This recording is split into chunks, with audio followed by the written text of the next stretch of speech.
Donc, bonjour, bienvenue à ce troisième épisode de mon parcours d'avocate agresseuse. Dans la dernière vidéo, je finissais avec une relation amicale de mind control qui se terminait et en même temps, je rencontrais une personne qui m'a mis le Yukon sur ma map, sur ma carte. Donc, à ce moment-là, je ne savais pas du tout le Yukon, c'est pas quelque chose qui m'appelait nécessairement, mais en rencontrant cette personne-là qui vivait là-bas, ben, j'ai vraiment commencé à m'intéresser à la place. Et c'est devenu clair pour moi que la nature sauvage qui m'appelait, c'était là. Donc, je décide de quitter mon emploi. Ben, en fait, mon emploi me met à temps partiel par manque de travail. Puis pour moi, c'est un peu le coup de grâce, pas le coup de grâce, mais le cri d'alarme qui dit OK, c'est le temps de partir. Donc, je quitte. Je quitte l'appartement avec mon ancienne amie manipulatrice, on va l'appeler comme ça. Euh, je, je reviens chez mon père et je me prépare à partir. Et là, il faut comprendre, dans le contexte, je n'arrive plus à payer mes... Il me semble que c'était ça. J'arrive plus à payer mes... Déjà, j'hésite à quitter le barreau comme avocate. J'hésite à quitter d'être avocate. Je sais que ça a toujours été là, surtout depuis mon burn-out. Mais là, c'était... fallait que je passe à l'action. Puis je voulais pas. Je n'étais pas prête à laisser le titre. Et je laissais beaucoup de choses. Disons que j'avais pas fait le gros ménage avant de partir. Je partais pas librement. Je partais avec des chaînes. Donc, ouais, je parlais de ce petit... je parlais de ce petit bout-là parce que ça fait pas trop de sens. Donc, avant de partir, je rencontre une autre personne, un gentil garçon. Et on se fréquente tout bonnement avant que je parte. Et c'est très bien que je pars. Rien c'est juste c'est pour le plaisir. Puis, c'est ça. C'est... les deux, on est très d'accord là-dessus. Et donc, je pars un matin. Je m'en vais chez une amie qui me passe son appartement dans une ville à Ottawa. Je prends mon vol d'Ottawa parce que c'était moins cher. Puis ça me fait du bien aussi une petite pause avant de commencer une autre aventure. Et donc, j'y passe 3 jours. J'avais 3 jours avant de prendre mon vol. Et j'ai vu des amis en attendant. Et puis, la veille de mon vol, il me semble que c'était bien la veille, je prends ma douche le matin et je me mets à pleurer, mais pleurer d'une façon incontrôlable. Et tout ce que je suis capable de dire, c'est... ce qui me vient à l'esprit, c'est je peux pas partir sans lui, je peux pas partir sans lui. Bon, je reprends mes esprits, je vais m'asseoir au salon. Là, je m'assois puis je me dis OK, je l'aime tant que ça, au point de rester à Montréal, même si je voulais partir. Je suis comme bon, ben, je vais suivre. J'ai toujours été très intuitive sans m'en rendre compte. Puis bon, cette fois-là, ça n'a pas fait d'exception non plus. Je décide de suivre cette émotion-là parce qu'elle était tellement forte. Puis en même temps, je partais tout croche. Je partais pas avec un plan, puis beaucoup d'argent, puis toutes mes affaires en ordre, mettons. Je partais pas librement. Et maintenant, je comprends que cet appel-là, c'était vraiment pour que je mette je revienne et que je mette mes choses en ordre. Donc, entre autres. Et donc, je reviens à Montréal, surprise! Et ça a été dur parce que c'est la première fois. Moi, je suis pas une personne qui change mes plans facilement, surtout pas mes plans de voyage. Et je les avais dit bye-bye à tout le monde. Mes parents étaient vraiment tristes que je parte. Et là, je reviens un peu comme un cheveu sur la soupe. Donc, ça m'a pris beaucoup de courage parce que c'était pas bienvenu nécessairement. Donc, je reviens chez mon père, un peu la tête basse. Mais bon, je ne dirais pas à contre-cœur, mais bon, il dit, bon, OK, je vais l'aider pendant qu'elle trouve ce qu'elle va faire. Ou elle remet ses choses en place. Ses dossiers à jour, si on veut. Et donc, ben là, j'ai plus d'emploi. J'ai plus de plan d'aller me ressourcer dans, dans la nature sauvage. Donc, ce qui me reste, ben c'est vrai, il faut que je parte. Qu'est-ce que je peux faire? Repartir ma pratique de droit. Vous voyez un peu où je m'en vais, là? Oui. On retombe dans le gouffre, encore. Il fallait vraiment que je lâche. Puis j'avais vraiment, vraiment peur de lâcher le droit parce que j'avais rien d'autre. Je savais que ça allait être le vide total. Et ce que je comprenais pas à ce moment-là, c'est qu'il faut faire le vide avant que le nouveau puisse rentrer, avant qu'on puisse manifester le nouveau. Mais ça, je savais pas. Et c'est normal quand j'avais rien d'autre. J'avais rien d'autre en vue. J'avais pas de... j'ai jamais de plan, mais là, c'est que j'avais vraiment pas de plan. Je m'étais identifiée à mon futur d'avocate toute ma vie. Donc, c'était un gros pas pour moi de quitter comme ça. Et, mais bon, la vie s'est arrangée pour que j'ai pas le choix, parce que là, c'était le temps. Donc, c'était en même temps que mon retour de Saturne. Donc, vers les 30 ans, 29 ans, 30 ans, vous allez avoir des grosses épreuves qui vont vous faire réorienter votre vie, votre façon de vivre, votre façon de vous voir aussi, vous définir. Bref. Alors moi, pour mon retour de Saturne, j'ai quitté mon titre d'avocate, j'ai quitté le barreau, démissionné du barreau, c'est comme ça qu'ils appellent ça. Et oui, je peux toujours le reprendre, mais c'est bien compliqué, ça coûte beaucoup d'argent, mais il faut avoir des méchantes bonnes raisons. C'est pas facile. J'étais encore dans l'illusion. J'ai quitté en septembre, je pense. Et j'avais ma pratique. Fait que là, il fallait tout que je... Au lieu de faire le ménage, j'avais tellement peur de laisser mon identité au point que j'ai quitté le barreau, mais je continuais encore à surfer sur ma fausse identité. Donc, je dis non, mais je peux quand même faire des choses, mais pas. J'essayais de trouver le loop, un peu le creux dans la loi où je pouvais continuer, comme sans dire que je suis avocate, mais à offrir des services qui se relient à ça. Mais au Québec, au Canada, c'est pas possible. Et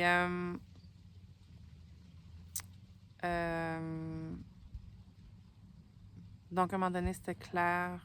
Puis, je pense en parlant à des collègues, qu'il fallait que j'arrête. Ils me disaient, c'est vraiment dangereux ce que tu fais. Tu mets tu joues vraiment avec la loi. Tu joues avec le feu. À un moment donné, j'ai lâché prise. J'ai lâché prise. J'ai été honnête avec mes clients. Je les ai toutes redirigés vers d'autres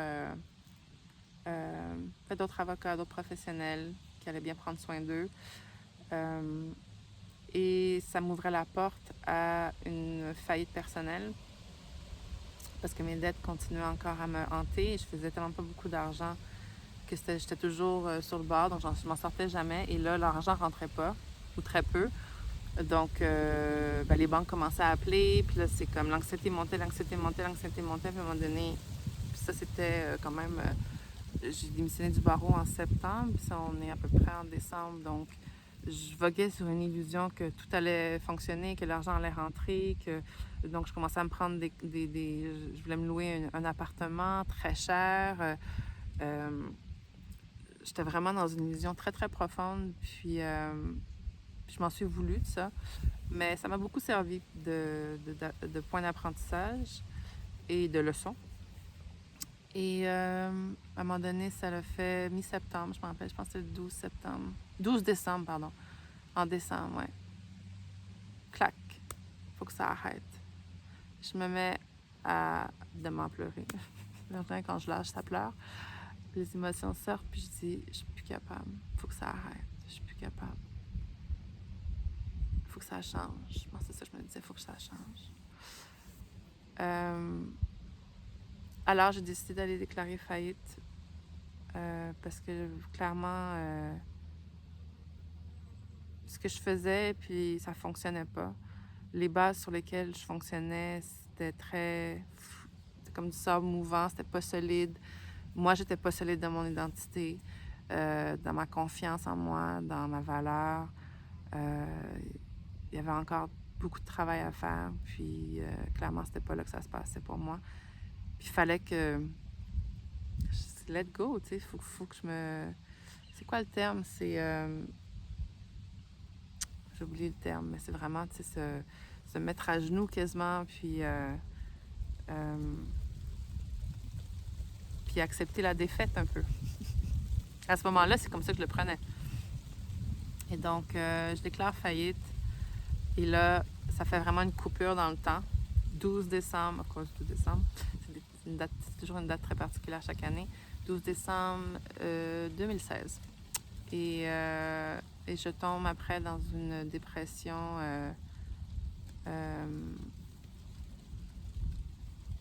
consciente, je dirais. Parce que j'avais eu d'autres épisodes de dépression avant.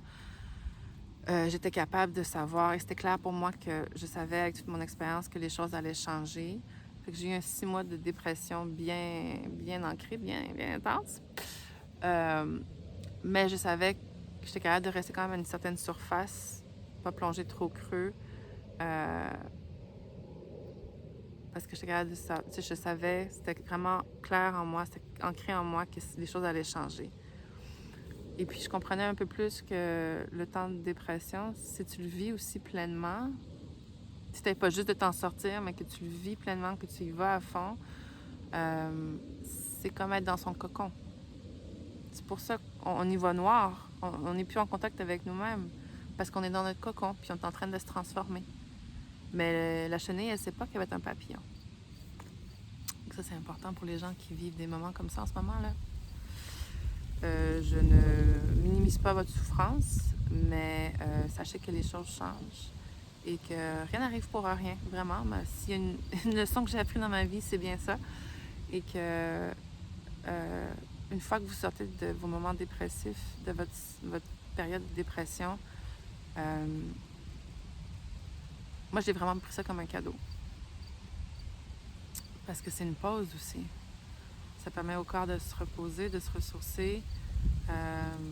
Puis moi, à ce moment-là, donc j'ai quitté en décembre et mon père m'a fait travailler un petit peu. Puis donc, probablement après les fêtes, le 1er janvier, probablement, je commence déjà mon état dépressif plus, parce qu'il n'y a plus rien qui m'attend. Eh bien, rapidement, littéralement, je passe mes journées sur le divan. Je ne veux pas sortir, je n'ai pas envie de voir le monde. Il n'y a rien qui se passe. Il n'y a vraiment rien qui se passe. Et je tombe sur YouTube. Ça m'a beaucoup aidé pendant cette époque-là. Et je commence à regarder des vidéos de différents, mais donc je suis une famille qui vit en RV, a tout vendu.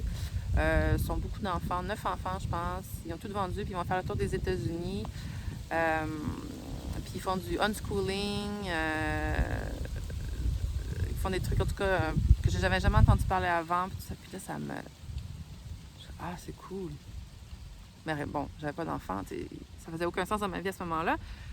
Mais maintenant, où je suis rendue, je peux voir que ce moment-là, parce que j'ai quitté le barreau, j'ai fait faillite, donc j'ai fait de la place, j'ai fermé des chapitres, ben il y en a le nouveau commençait à s'ouvrir. Donc, juste ce moment-là où je commençais à écouter des vidéos, ça